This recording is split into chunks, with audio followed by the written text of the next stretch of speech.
Bienvenidos a El Minicast. Hola, bienvenidos al Minicast, como todos los lunes. Yo soy Pablo Fernández, lo en Internet, soy editor de vídeo, técnico de producción audiovisual y consultor. Este es el capítulo 38 de la 9ª temporada. Y hoy sí, efectivamente vamos a cerrar la serie que hemos estado haciendo alrededor del almacenamiento, los archivos y los flujos de trabajo, en esta pequeña serie que hemos llamado Ordenar el caos, almacenamiento para creadores, y que nació a partir de una colaboración con Camaralia y Lexar, pero que en realidad nos ha servido para hablar de algo que va bastante más allá de un producto concreto, ¿no? Porque al final, después de probar el Lexar Professional Workflow, después de mover tarjetas, SSDs, proyectos brutos y todo este tipo de cosas, creo que la pregunta interesante ya no es solamente si el sistema es rápido, si los SSDs dan buenas velocidades o si el dock está bien construido, que sí, todo ello es maravilloso, sino que la pregunta es ¿a quién le soluciona un problema real, ¿no? Y más concretamente, si eres un creador independiente, si tienes un pequeño estudio, si trabajas en una agencia pequeña, si haces vídeo, foto, podcast, contenido para redes, piezas corporativas o mezcla de todo eso, ¿tiene sentido invertir en un sistema así? ¿O estamos hablando de una solución muy profesional, muy bonita, muy ordenada, pero que quizás a muchos les va a quedar grande o no la necesitan, ¿no? Y este es el enfoque que le vamos a dar al capítulo de hoy. Pero antes de entrar en materia, la transparencia habitual, este episodio está realizado en colaboración con Camaralia, tienda especializada en fotografía, vídeo y audio profesional, además de streaming y todo tipo de herramientas profesionales. La verdad, Camaralia me ha facilitado el equipo que vamos a comentar para poder probarlo pues dentro de mi manera de trabajar, en un trabajo real. Y como siempre, el análisis y las conclusiones pues son totalmente personales, pero gracias a ellos puedo hacer este tipo de contenido con más profundidad. Así que muchísimas gracias de nuevo. Y dicho esto, vamos a cerrar el círculo de esta trilogía, estos 3 capítulos. En el primer capítulo de esta serie hablamos de algo que me parece muy importante, que era pues que muchas veces creemos que el cuello de botella está en la cámara, en el códec, en la resolución, en los ordenadores, pero en realidad muchas veces el problema aparece justo después. Aparece cuando terminamos de grabar y hay que descargar tarjetas y empezar a mover el archivo, ¿no? Y esto no es un problema menor. De hecho, cuanto más trabajo en audiovisual haces, más te das cuenta de que una parte enorme del desgaste no está en grabar y probablemente tampoco en editar, aunque editar sí que tiene lo suyo. Está en gestionar el material, que se gestiona mucho material y hay que ser organizado, ¿no? Hay que saber dónde está cada cosa, en no equivocarse al hacer las copias, en no borrar antes de tiempo, muy importante, en poder volver a un proyecto antiguo en cierta medida sin miedo, en tener claro qué está en producción, qué está entregado, qué está archivado y qué sigue ocupando espacio porque nadie se atreve a tocarlo, pues todo ese tipo de cosas, ¿no? Y ahí es donde para mí empieza pues a tener sentido hablar de almacenamiento profesional. Porque una cosa es tener discos rápidos y otra cosa es tener un flujo de trabajo. Eso lo hemos explicado y creo que esa es la diferencia más clara que me ha dado este sistema de Lexar, ¿no? El Lexar Professional Workflow no es simplemente un dock con bahías o una forma elegante de conectar lectores, que también. Lo interesante es que te propone una especie de estación central en la que pasan los archivos, las tarjetas entran por ahí, los SD se pueden mover con un flujo constante y muy visual además, ¿no? Y digo si lo planteas bien porque esto es importante. Ningún sistema, por caro o profesional que sea, arregla por sí solo un flujo de trabajo. Y esto creo que es muy importante decirlo, ¿no? Si tú no tienes una mínima disciplina con tus carpetas, tus copias y tus nombres de proyecto, tus archivos finales y todo esto, comprar este tipo de producto no va a hacer magia. No te lo va a organizar, no va a ser que sea más organizado. Lo único que probablemente que vas a conseguir es tener una pieza muy chula de hardware que funciona muy bien, pero vas a seguir teniendo por ahí carpetas final bueno o finalísimo o yo qué sé, o este sí, ¿no? Pero bueno, si ya tienes cierto volumen de trabajo o si precisamente estás en ese punto en el que necesitas profesionalizar un poco más tu forma de trabajar porque ya estás generando mucha cantidad de archivos, pues entonces creo que sí puede empezar a tener mucho sentido para ti un producto como este.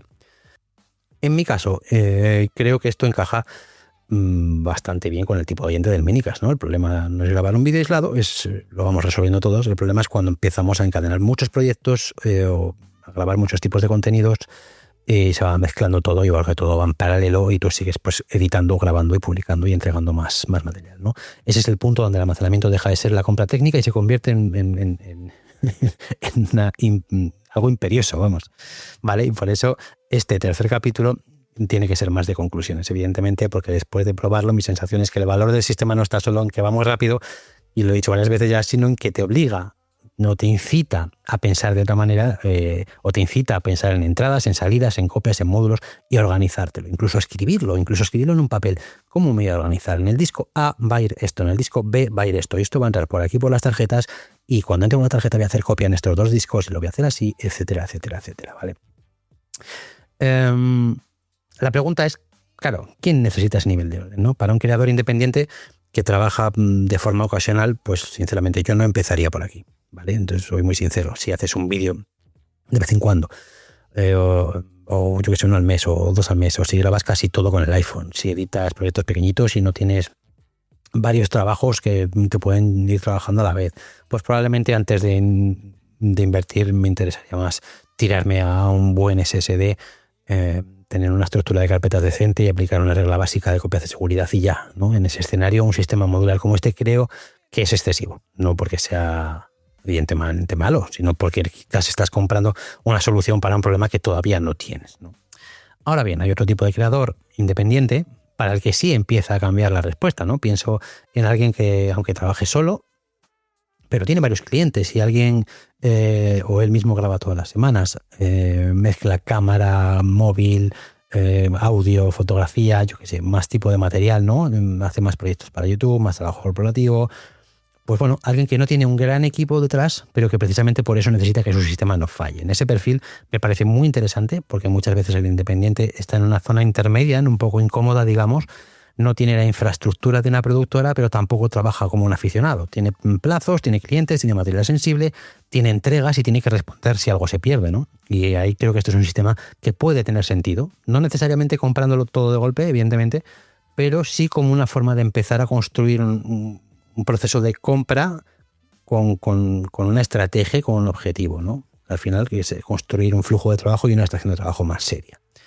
De hecho, creo que ese es uno de los aprendizajes más importantes. No hay que verlo como lo diría yo, hay que verlo como me compro el ecosistema entero o no me compro nada, ¿no? Se puede pensar de forma gradual, quiero decir, quizás empiezas por mejorar los SSDs de trabajo, puedes comprarte uno o dos, luego añades lectores más fiables, luego centralizas la descarga de todo lo que has ido comprando en la base, ¿vale? No sé, luego puedes separar qué módulos utilizas para el rodaje, cuáles para edición. Pues bueno, puedes ir haciéndolo paso a paso. Lo importante no es tanto tener todas las piezas en el primer día, como entender qué problema concreto quieres resolver con cada pieza del conjunto que quieres ir comprando, ¿vale? Porque si el problema al final es simplemente que te falta espacio, pues la respuesta es comprarte más almacenamiento y ya está, no hace falta volverte loco, ¿no? Si el problema es que las copias tardan mucho, pues la respuesta puede ser comprar discos más rápidos o mejores lectores. Pero si el problema, como decías, que cada proyecto se convierte pues en una pequeña aventura distinta, ¿no? Si cada descarga de tarjetas tienes que andar pensando de nuevo qué cable era, dónde lo copio, cuál era el lector bueno, espérate dónde lo he guardado, etcétera, pues a lo mejor ahí sí que es interesante, ¿no? Y quizás ahí es donde el Lexar Workflow encaja mejor. Para pequeños estudios, creo que aquí la respuesta es todavía más clara. Si tienes un estudio pequeño donde entran varios proyectos al mes, donde se generan entrevistas, eventos, pieza corporativa, formación, vídeos para redes, contenido para clientes, yo que sé, un sistema centralizado, aporta mucho. No tanto porque vaya a cambiar radicalmente la calidad del trabajo, sino porque va a hacer que el día a día del estudio sea menos frágil, ¿vale? Y esa palabra es importante, la de frágil, porque muchos flujos de trabajo pequeños funcionan, pero funcionan de forma frágil. Funcionan mientras todo va bien, ¿vale?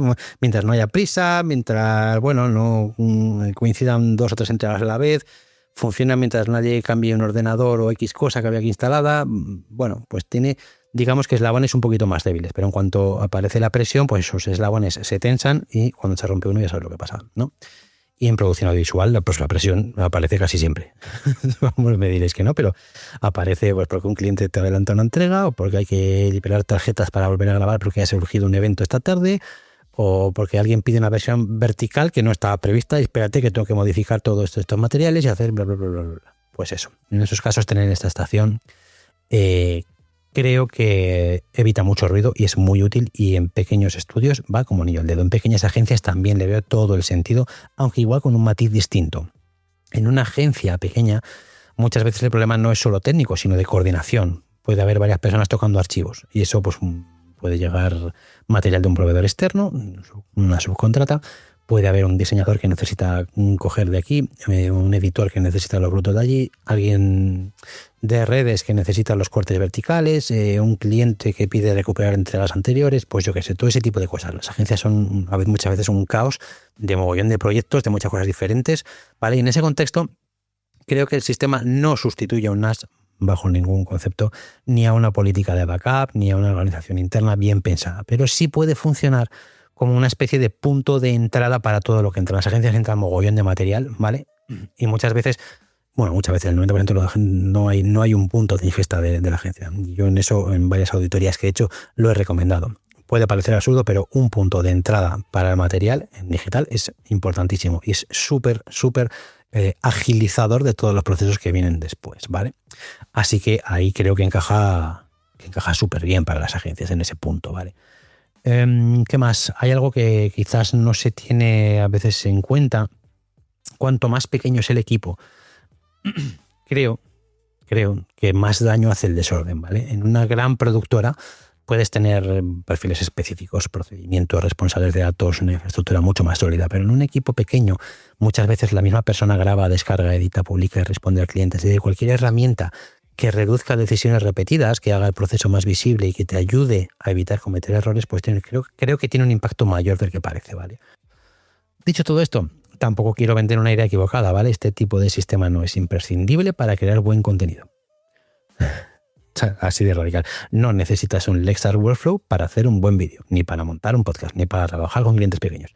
Sería absurdo decir lo contrario, ¿vale? Ni lo pienso decir. De hecho, hay muchísimos creadores con flujos de trabajo muy simples, muy baratos y muy eficaces. Simplemente, creo que la clave aquí está en saber en qué punto estás y valorar si eso encaja en el punto en el que estás. Si ahora mismo tu problema principal es que no produces suficiente, que no tienes clara tu propuesta, que te cuesta vender, que no encuentras tiempo para grabar o que no tienes una rutina de publicación, pues tus problemas están en otro sitio, es otro rollo, ¿no? Pero si tu problema está en la gestión del material, si tu mesa está llena de tarjetas, de lectores, de cables y de discos, creo que ahí darle una pensada y un vistazo a esto es más que interesante, ¿vale? Y creo que hay una última pregunta que es importante hacerse. ¿Cuánto te cuesta tu desorden? No me refiero solo al dinero, sino al tiempo y a la tranquilidad. ¿Cuánto tiempo pierdes esperando copias? ¿Cuánto tiempo pierdes buscando archivos? ¿Cada cuánto haces una copia de seguridad? Porque no estás del todo seguro de haber hecho bien la primera, o de cuándo la has hecho. ¿Cuántas veces dejas material en una tarjeta durante días o semanas porque no tienes claro si ya la has pasado o tengo que revisar si lo copié, si no lo copié? ¿Sabes? Si respondes honestamente a esas preguntas, creo que la compra cambia de categoría. Deja de ser, me apetece tener un dock profesional que es muy chulo y muy rápido, y puede pasar a ser necesito reducir todo este rollo a algo mucho más simple y que me funcione y que me dé seguridad, ¿vale? Creo que esa diferencia de concepto es importante, porque al final todos caemos, yo el primero, en mirar tecnología como si fuese una promesa de futuro. Compras algo y piensas, con esto voy a trabajar mejor, más, voy a producir más. Pues la realidad es que las herramientas no te convierten automáticamente en una versión mejorada de ti mismo. Las herramientas buenas amplifican lo que ya haces, lo bueno y lo malo, y también, pues, eso, te pueden dejar con el culo al aire, ¿no? En muchas situaciones, porque te están demostrando que no trabajas bien, que no haces las cosas como deberías hacerlas. Entonces, en ese sentido, pues creo que es importante. Por eso, mi conclusión con este sistema es bastante prudente. No sé, me parece una solución muy interesante, pero no para todo el mundo. Claramente me parece especialmente útil para quien ya tiene un volumen de trabajo suficiente. Insisto, hay que valorarlo muy bien. Para quien necesita descargar, copiar, mover y organizar material de forma constante, si trabajas con muchas tarjetas, con varios discos, etcétera, para quien no puede permitirse perder mucho tiempo organizando o moviendo archivos. Y en cambio, si tu flujo es más pequeño, si trabajas con pocos archivos y casi todo va directo del móvil al ordenador, y no tienes un problema real de descargas o de tal, no encaja, ¿no? Y creo que esta es una idea que me gustaría que quedara clara al cerrar la serie. El almacenamiento no va de acumular discos, sino va de diseñar cómo mueves los archivos en el almacenamiento. Poco más que decir. Si algo que me llevo de esta prueba es precisamente que antes de preguntarte qué disco comprar, pregúntate qué flujo de trabajo quieres tener, ¿no? Antes de mirar velocidades, Mira tus puntos débiles, mira cómo trabajas. Antes de comprar más almacenamiento, mira si sabes dónde está lo que ya tienes y cómo lo tienes organizado. Y antes de invertir en una solución profesional, asegúrate de que el problema que resuelve esa solución es realmente tu problema, ¿no? Si lo es, este hardware de Lexar Workflow, tiene todo el sentido del mundo y es una pieza que es una maravilla. Pero claro, si no lo es, pues empieza por ordenar la casa antes, porque muchas veces no necesitamos más teras, sino que necesitamos menos caos, ¿no?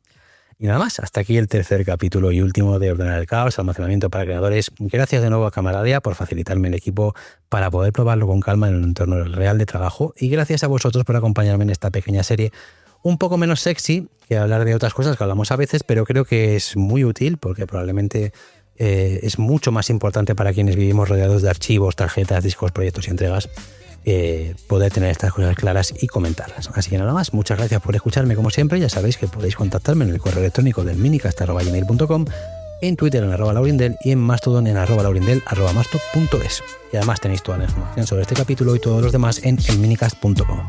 Venga, sed buenos, sed felices. Adiós.